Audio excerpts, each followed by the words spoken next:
यह कहानी है एक प्राचीन और भयानक हवेली की जो एक छोटे से ग्रामीण क्षेत्र में स्थित थी।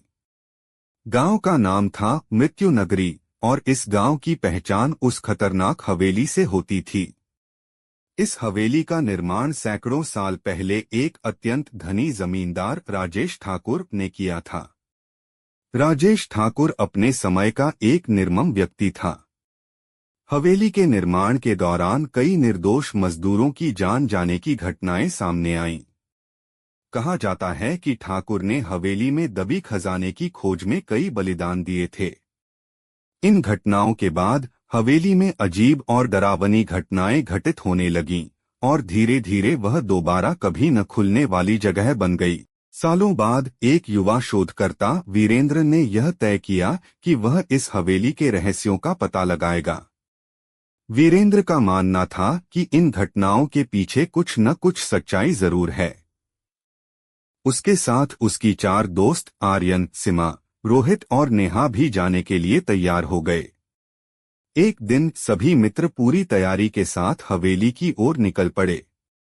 हवेली पहुंचते ही उनकी आंखों के सामने एक विचित्र दृश्य था। टूटे फूटे दरवाजे, खिड़कियों पर जाले, बड़ी बड़ी दीवारें और चारों तरफ सन्नाटा। हवेली के दरवाजे पर पहुंचकर वीरेंद्र ने अपनी मशाल जलाई और सब अंदर की ओर बढ़ गए। जैसे ही उन्होंने हवेली में कदम रखा, चारों ओर सन्नाटा बढ़ गया और हल्की हल्की ठंडी हवा चलने लगी। उन्होंने हवेली के विभिन्न हिस्सों की जांच शुरू कर दी। हर कक्ष में अजीब और डरावनी चीजें थीं, टूटे हुए फर्नीचर, जमीन पर खून के धब्बे और दीवारों पर अजीब से निशान। जांच करते करते वे हवेली के एक बड़े हॉल में पहुंच गए, जहां एक राजसी सिंहासन पड़ा था। सिंहासन देखकर उन्हें महसूस हुआ कि यहां कुछ रहस्यमय है। जैसे ही उन्होंने सिंहासन को छुआ, पूरा कक्ष अंधेरे में डूब गया और हवा में ठंडक बढ़ गई। अगले ही पल एक भूतिया आकृति उनके सामने प्रकट हुई। वह आकृति राजेश ठाकुर की आत्मा थी। आत्मा ने क्रोधित आवाज में कहा, इस हवेली में तुम्हारा स्वागत है, लेकिन जो भी मेरे रहस्यों को जानने का प्रयास करेगा उसे मुझसे सामना करना होगा। वीरेंद्र और उसके दोस्त डर गए, लेकिन उन्होंने साहस दिखाया। वीरेंद्र ने आत्मा से पूछा, हम यहाँ सच जानने आए हैं। तुम्हें किसी विशेष कारण से शापित किया गया है। हम कैसे मदद कर सकते हैं? आत्मा ने बताया, मुझे मेरे कुकर्मों की सजा मिली है।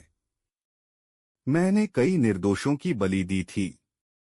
अगर तुम मेरे हाथों मारे गए निर्दोषों की आत्माओं को शांति दिला सकते हो तो मैं भी इस शाप से मुक्त हो सकता हूँ। वीरेंद्र और उसके दोस्तों ने आत्मा की बात मानी और ठान लिया कि वे निर्दोषों की आत्माओं को शांति दिलाने के लिए कुछ भी करेंगे। उन्होंने हवेली के तहखानों की ओर कदम बढ़ाए, जहां कहा जाता था कि उन निर्दोषों की आत्माएं बंद थीं। तहखाने में प्रवेश करते ही एक भारी दरवाजा उनके सामने आया, जिसे खोलने के लिए उन्हें ऊपरी मंजिल से चाबी लानी पड़ी। ऊपरी मंजिल पर पहुंचते ही उन्होंने एक पुराने संदूक में वह चाबी पाई। चाबी लेकर वे तहखाने में वापस आए और दरवाजा खोला। जैसे ही दरवाजा खुला, उनके सामने भयानक दृश्य प्रकट हुआ। तहखाने के अंदर खून के धब्बों से सनी दीवारें, भूमि और जगह जगह हवेली के निर्माण के दौरान मारे गए मजदूरों की आत्माएं घूम रही थीं। आत्माएं बहुत दुखी थीं और उनके चेहरों पर दर्द झलक रहा था। वीरेंद्र ने आत्माओं से बात की और उन्हें शांति दिलाने का आश्वासन दिया। वीरेंद्र और उसके दोस्तों ने आसपास के मंदिर से पवित्र जल और मंत्र लेकर आत्माओं की शांति के लिए पूजा की। पूजा के बाद आत्माओं के चेहरे पर शांति झलकने लगी और वे धीरे धीरे अदृश्य हो गईं। आत्माओं के शांति प्राप्त करने के बाद राजेश ठाकुर की आत्मा फिर से प्रकट हुई और कहा, तुम्हारे इस नेक काम से मुझे भी शांति मिली है। मेरी आत्मा अब मुक्त हो रही है। राजेश ठाकुर की आत्मा ने वीरेंद्र और उसके दोस्तों को धन्यवाद कहा और हमेशा के लिए अदृश्य हो गई। हवेली से भूतिया गतिविधियां समाप्त हो गईं और गांव में फिर से शांति का माहौल लौट आया। वीरेंद्र और उसके दोस्तों की साहसिकता और निष्ठा ने हवेली के रहस्य को उजागर किया और वहां की आत्माओं को शांति दिलाई।